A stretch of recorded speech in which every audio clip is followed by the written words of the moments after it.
So I was gonna wear a sweater to film this video, but apparently Mother Nature hasn't found out that it's actually fall now. So as you may have seen from the title, today we are talking about all the books that I want to read this fall. I've compiled a list of 8 books that I really want to get to. Not sure if I actually will or if I will change it up. I am such a mood reader that it's hard for me to stick to a TBR, especially seasonal TBRs, but these are some books that I think would be perfect to read in the fall. So the first book that I want to get to this fall is actually one that I'm currently in the middle of, and that is Dark Dawn by J. Kristoff. This is the third and final book in the Nevernight Chronicles, which I'm absolutely loving. I have kind of binged this trilogy over the last probably month or so. I'm not going to tell you what Dark Dawn is about because of spoilers and because it's the third and final book of the series, but I'll tell you a little bit about the first one, Nevernight. There is our main character, Mia, who witnessed kind of a tragedy as a young girl.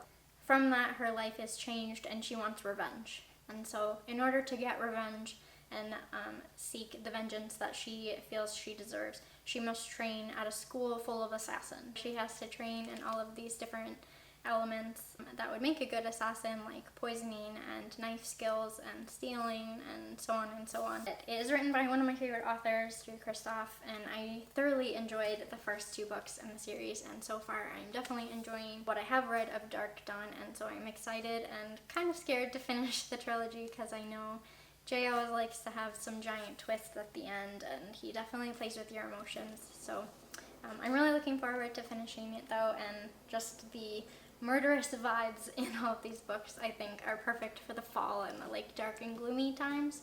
So this is the first book I'm hoping to finish this fall. The next book I'm hoping to read is also a book that I'm currently reading, and that is A Serpent and Dove. I actually just started this book last night. I was just kind of in the mood for something like this, and so I thought I would pick it up, and so far I'm absolutely loving it. This book is about a witch and a witch hunter who are forced to get married. And that's kind of all I know about it. I don't want to know too much about it going in. It just feels like fall kind of when you read it. It's a little bit dark. It deals with witches and witch hunters, and it's very angsty, which I love reading at this time of year. I'm loving this one so far. I'm only about 50 pages in, so I barely even started it, but I'm definitely enjoying it, and it has such good ratings and reviews on this book.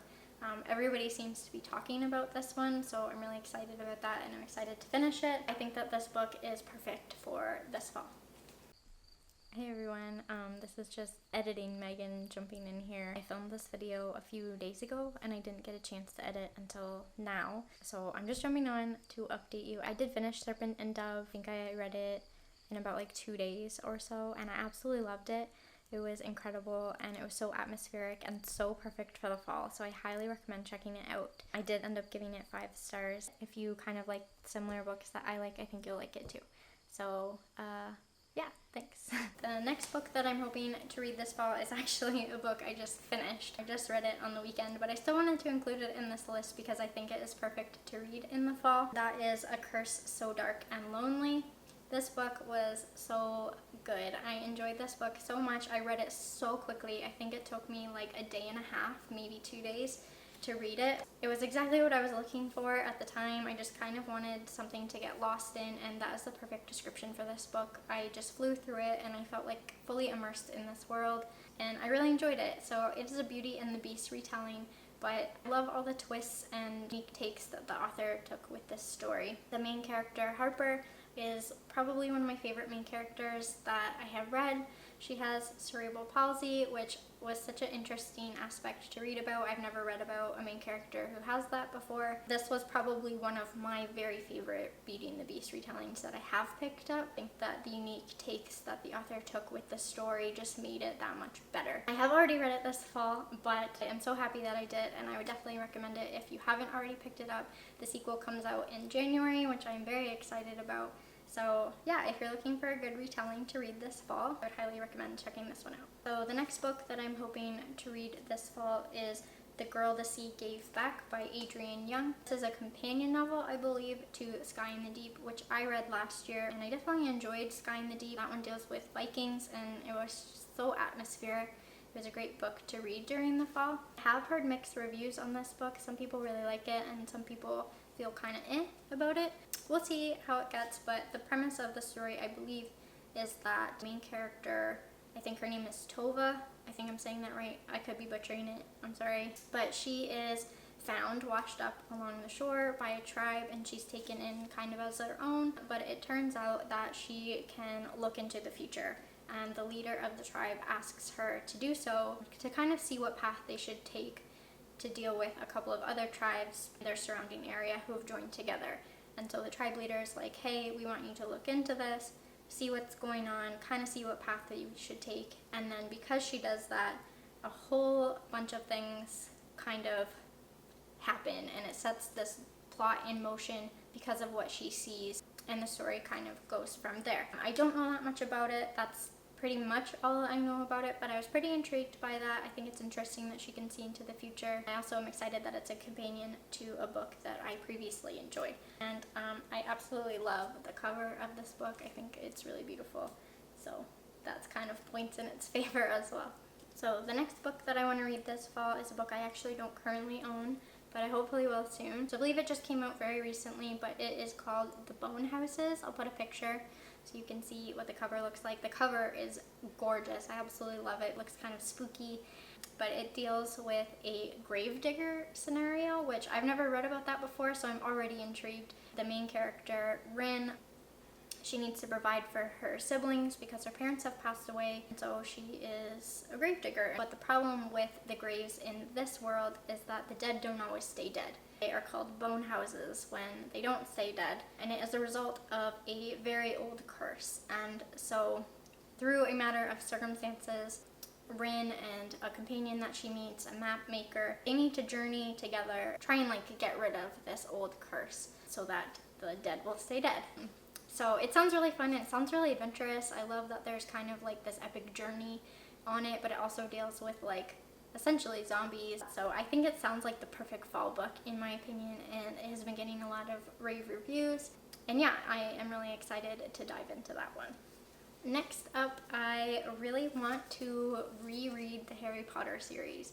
I haven't reread the entire Harry Potter series ever. I know that's really hard to believe, but I have reread the first book a couple of times, and I think I've reread the third book a couple of times, and I believe I've reread the fourth book once. But I've never reread the entire series in a row, so I'm really hoping to do that this year. I think it is time. I've been really missing the world and want to jump back in and kind of refresh my memory about everything that happened, because the last time I read some of these books was as a teenager, which was a long time ago. So I'm really excited, and I think the fall is the perfect time to reread Harry Potter. There's something about the fall that reminds me of Harry Potter. So yeah, that is something I would really like to do this fall, and I am going to try and make sure that that happens. And the next book that I really want to get to this fall is one I have been wanting to read for months now, and just haven't really had the time with all the other books I've been reading, but this fall I really want to get to it, and that is The Fifth Season by N.K. Jemisin. And this book, I'm just going to read the back to you because that's what hooked me originally. It just says, "This is the way the world ends for the last time. It starts with the great red rift across the heart of the world's sole continent, spewing ash that blots out the sun. It starts with death, with a murdered son and a missing daughter. It starts with betrayal and a long dormant wounds rising up to fester. This is the stillness, a land familiar with catastrophe, where the power of the earth is wielded as a weapon, and where there is no mercy." That just sounds so good to me. It sounds like this epic fantasy, and I'm just really excited to jump into this one. I have heard amazing things about it. It has incredibly high ratings on Goodreads, and everyone that has read it that I have seen has absolutely loved it. I am really, really, really excited to jump into this one. There's just something about the season that makes me want to curl up and jump into this epic world, and so I think that this book will be perfect for that. The next book that I want to read this fall is a book that isn't quite out yet. It comes out in November, which is still technically fall. That's why it's on this list. But it is The Toll by Neil Shusterman. This book is probably one of my most anticipated reads for the entire year. I absolutely loved Scythe and Thunderhead. Oh, The Toll is the third book in the Scythe series. I cannot wait for this book to come out. I can't wait to see how it all ends. It's definitely one of my favorite YA fantasy series out there. I just think it's so unique and it's so different. I've never read anything quite like it.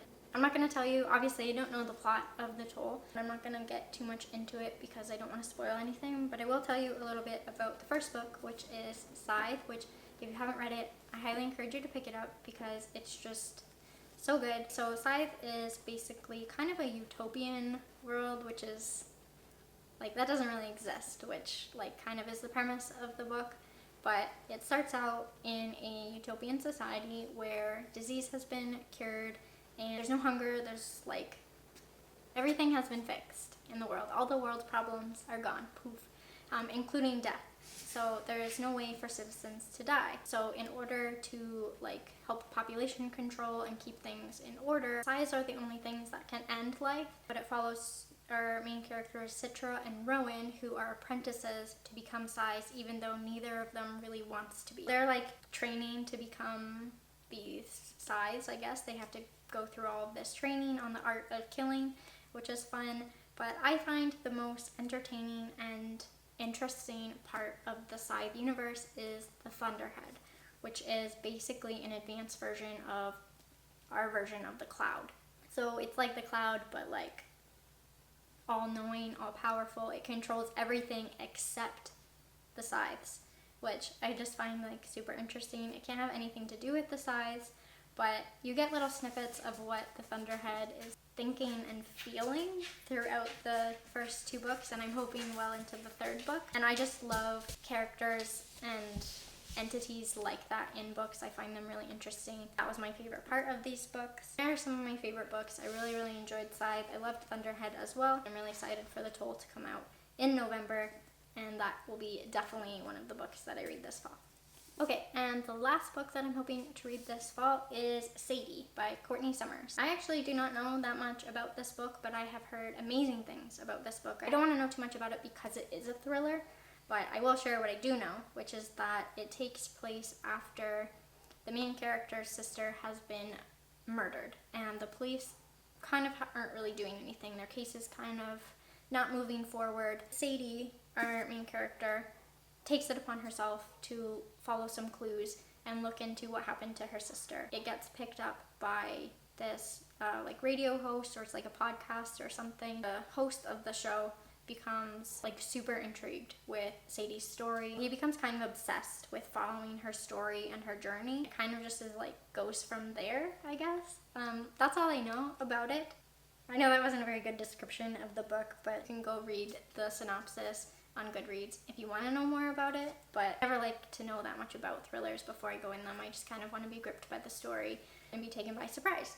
Okay, so that is everything. Those are the 8 books that I'm hoping to read this fall. Some of them are books that I've been meaning to get to for a while, and some are books that are new that I think are perfect for the fall, and some are rereads that are way overdue. I'd love to hear what books you want to read this fall, so be sure to comment below with some of the books on your list to read in the next few months. I hope you enjoyed it, and thank you so much for watching. If you're not already, please subscribe and give this video a thumbs up if you enjoyed it.